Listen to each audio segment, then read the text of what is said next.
Hey, Judgment Day's here in Las Vegas, the most eclectic city in the world, and boy, do we have some eclectic games to talk about today. You like that word? Nope. Eclectic.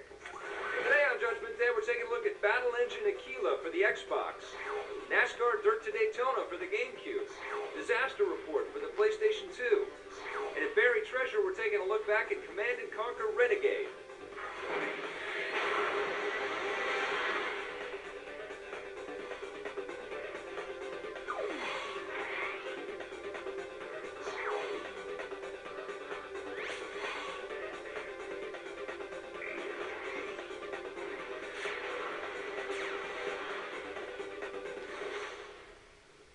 Alright, first game we're going to talk about is Battle Engine Aquila from Lost Toys and Infogram for the Xbox. It's also out for the PlayStation 2. What'd you think of this one? I call this Battle Engine Tequila. You walk around in this thing. What do you call these? It's not a mech. It's they're not Battle Engine Aquila. It's a battle engine. It's a battle engine? Yeah, they're battle engines. Okay. And it's a prototype ship that can turn from a walking craft into a flying craft, and the physics change appropriately. And it's very good. You feel like you're walking on the ground. Right. You feel like you're flying. It's easy to target things. Very flashy animations with the explosions and all that stuff. I tell you a major problem I had in this game. Yeah. You got your Battle Engine Tequila, right? Right. You walk around. It's futuristic. This sucker flies. Yes, very cool. But the whole thing with the game is, if you touch the water, you're dead. Done.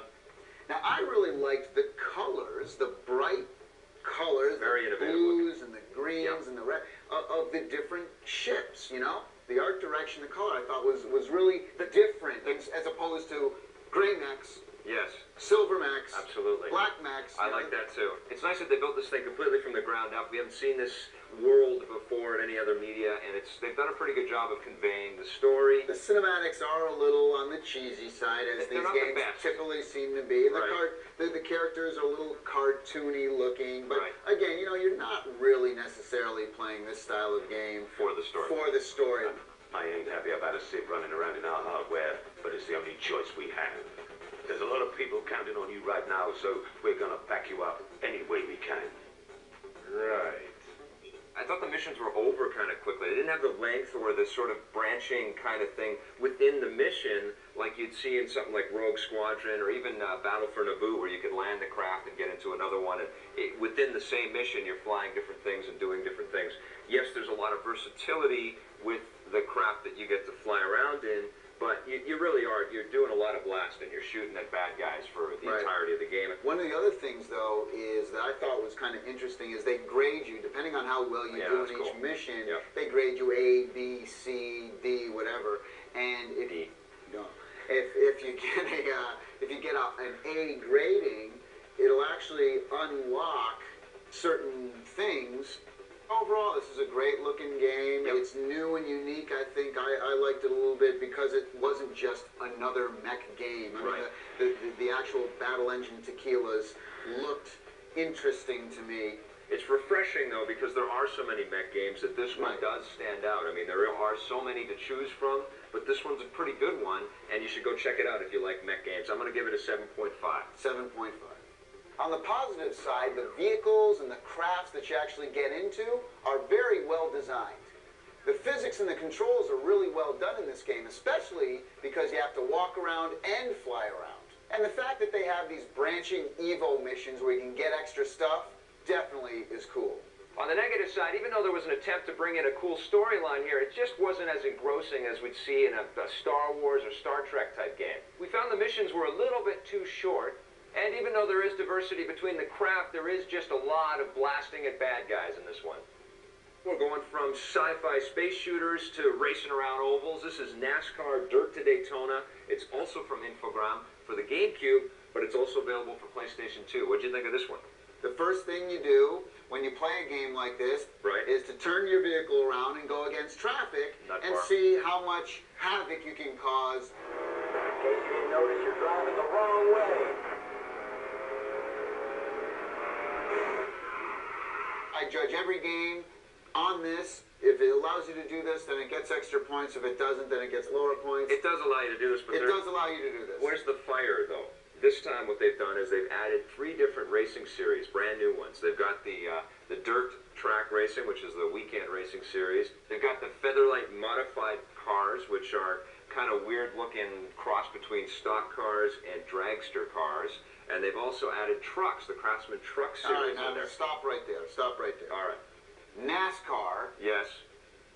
Truck racing. It's a huge thing. And They it's actually do this. Yes, they're super fast, How come super they heavy. don't call it NASTruck instead of NASCAR? They're harder to handle because they got so much weight to them and they have a lot of power, so you're going to be sliding around a lot When in I the think trucks. of NASCAR, I don't think of trucks. A lot of people do, man. They're really popular.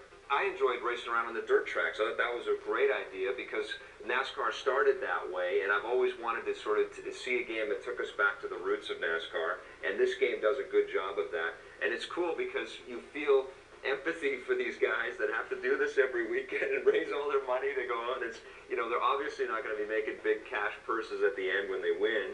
You get a great sense of joining the NASCAR community out of this game. I thought the controls were really tight and responsive. They did that Very really good job. well, and you know, especially when you're drafting up on cars and you're zooming in and out, and you're you know really threading the needle on some of this stuff. When you first play this car game, really feels good. The second you put it in and you start to play, it's like that with the control. But I tell you the problem though with this game, there's really no artificial intelligence (AI) on the other cars at all. They will never try to box you out. They will never try to challenge you. You can literally, in every single race pretty much, weave your way all the way through, it's a all tough the way game, to the front. It's not I mean, easy. You're giving them the wrong impression here. It's not a simple game.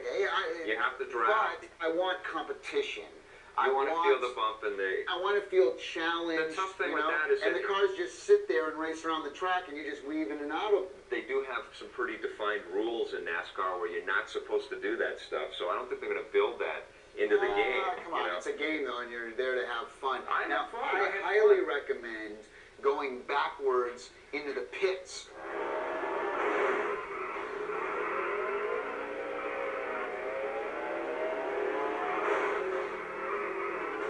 I'm giving it an 8.